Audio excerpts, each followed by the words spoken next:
Hello, and welcome to Project 3, shifting from 2D to 3D, drawing in space. And I'm going to show you first a film about Alexander Calder, a very famous sculptor.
A one-man show in Paris was rather harder to get than in New York.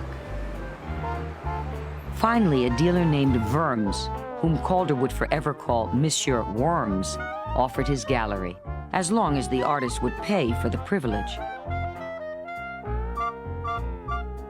The show was a modest success, enough at least for Calder to earn back the bribe.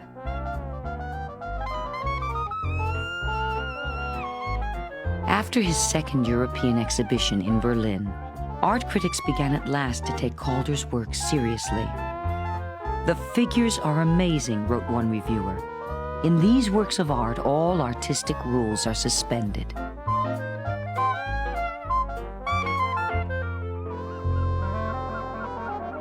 Aboard ship once more in 1929, Calder met Louisa James, grandniece of the philosopher William James and the novelist Henry James. They fell deeply in love.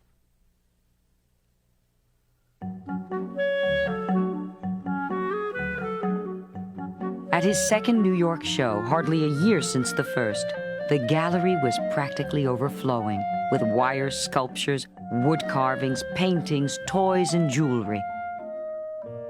What would prove most significant, he had begun to create freestanding mechanical sculpture.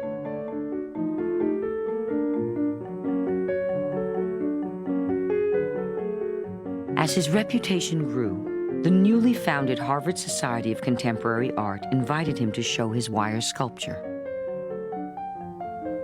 They were very excited that they were going to do a show with Calder. And they pick him up at the train, and he doesn't have any art with him. And they're flabbergasted. They'd scraped together money to bring him up to Cambridge to have this show. And they said, Sandy, what's going on? Where's the art? And he reaches into the pocket of his overcoat, pulls out a spool of wire, and he says, "Here it is." And he goes off to the gallery with them, and he creates the show on the spot. So that was actually just clips from the American Masters movie about Alexander Calder. But I thought it was important to see a portion of it, the portion that had to do with his wire drawings. He was a really extremely prolific artist, and he was also the pioneer of the mobile, which was a sculpture that would hang or generally be suspended and had movement that would happen. It was balanced. It was all these elements that were balanced, and wind would make it move, and we'll learn more about that later. And then he was also the pioneer of the stabile, which was a great big large sculpture that would be freestanding most often in a public space. And he had we actually have one at the Seattle Art Museum.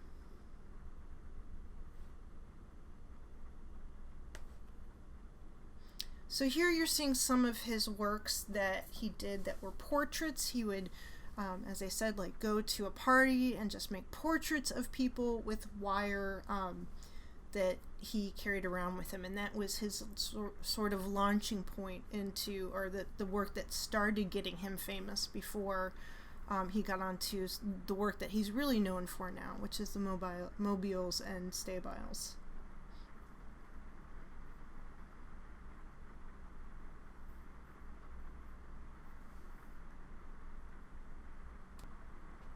And so now I'm going to give you a demonstration of what you need to do for this next project. And the first thing is to do a blind contour line drawing of your face. And if you've taken a class with me, maybe my beginning studio arts class, you've done this many, many times. But this time you're doing your own self-portrait.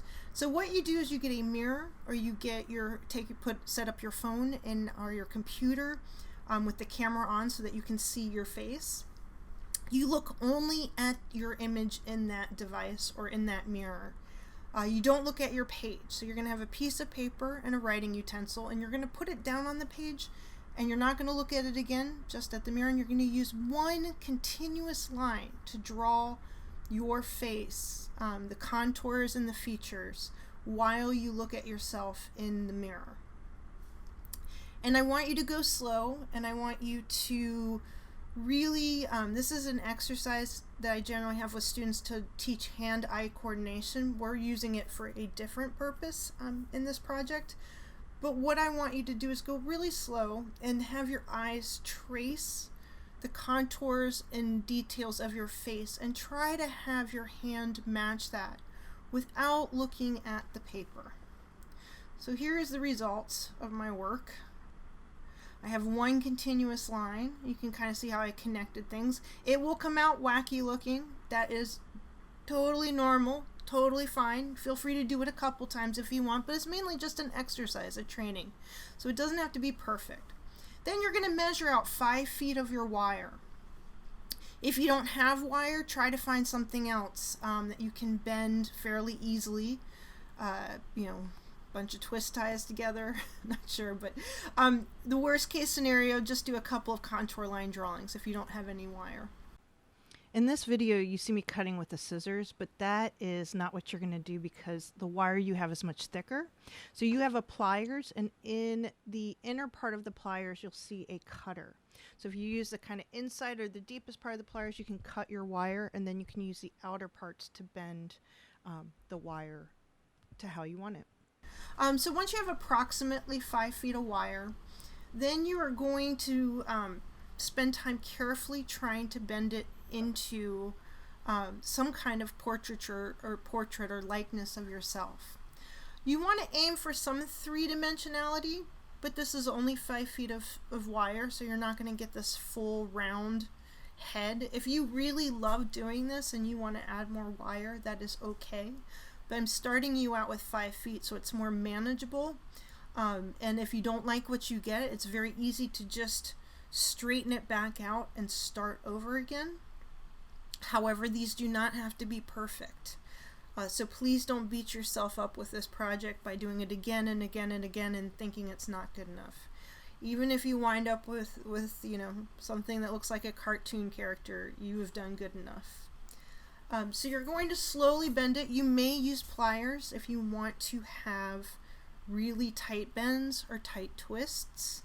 If you have a pair, great. If you don't, this wire bends very easily without them. And so it's not necessary to have that tool.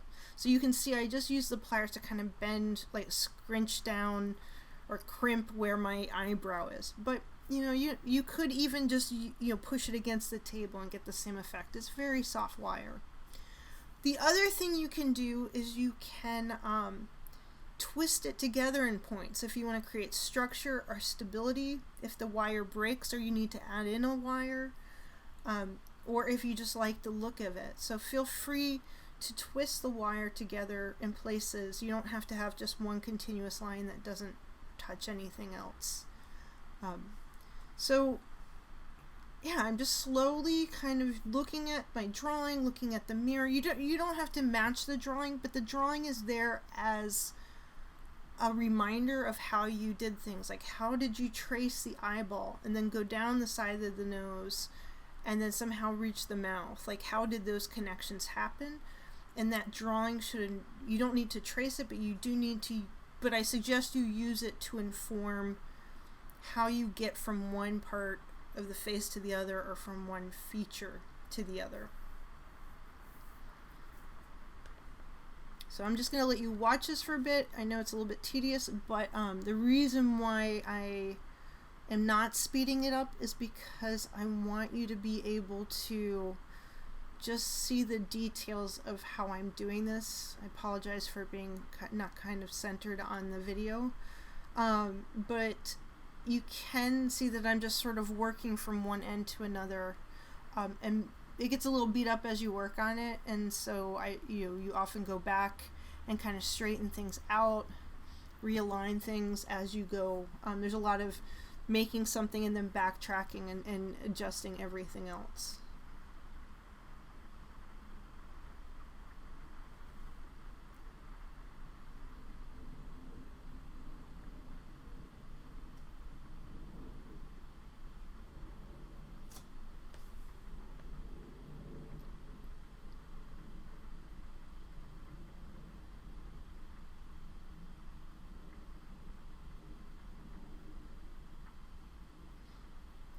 I'm working life-size too. It's okay to deviate if you want to work smaller and have more of a bust. It probably would be harder. I wouldn't recommend working much bigger. However, if you're someone that wants to work bigger or feel like 5 feet is not enough, give yourself some more wire. It's okay to even start. I wanted to save some of the wire for another project. But we can make do if you really get into this and you want to use it all, or if you just want to start by unrolling part of the wire and just using it till you're done. But just, I would say, if possible, leave at least half of your wire for the next assignment. But don't stress if you wind up using more.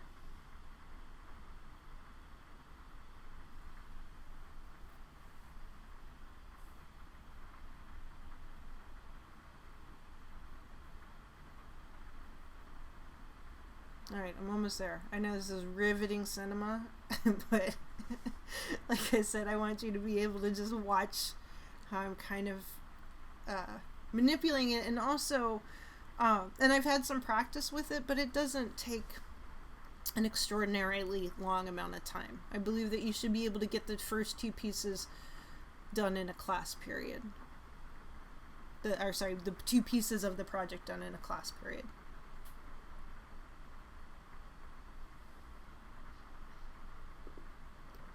So now what I'm doing is putting something so I can hang it, and I would recommend doing that early on so that you can hang it up and kind of manipulate it. You know, if you have it hanging, then you have 2 free hands to try to bend and see how it looks. You can photograph it on a table, but I recommend trying to photograph it hanging from something. If you notice, that was how all of Calder's work was documented, and because of the way wire moves, and its buoyancy, and that it picks up wind and kind of turns, it's, I would say, way more intriguing, way more beautiful if you allow it to hang from something and actually be a sculpture, as opposed to just something that lays on the table next to the drawing. I will totally contradict myself shortly when you'll see mine lying on the table as a drawing, but this is how I think it should be displayed.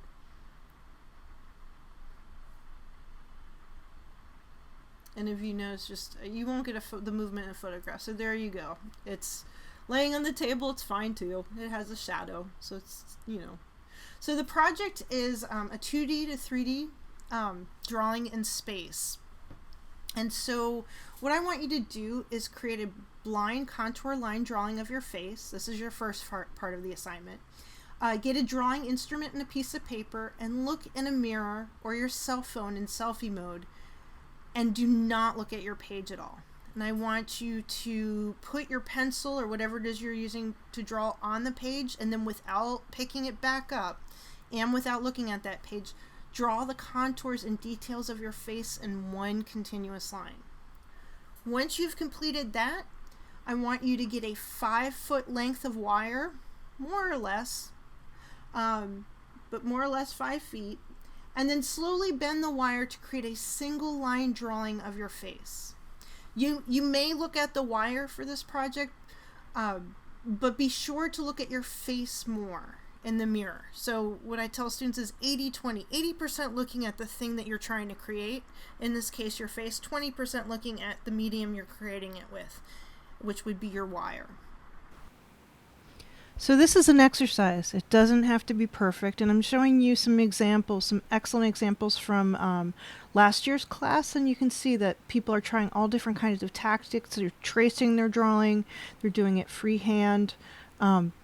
So once again, I want to see your best effort put forward, and that's what you're going to be graded on, is not a perfect museum-ready piece. So have fun, and I look forward to seeing what you make.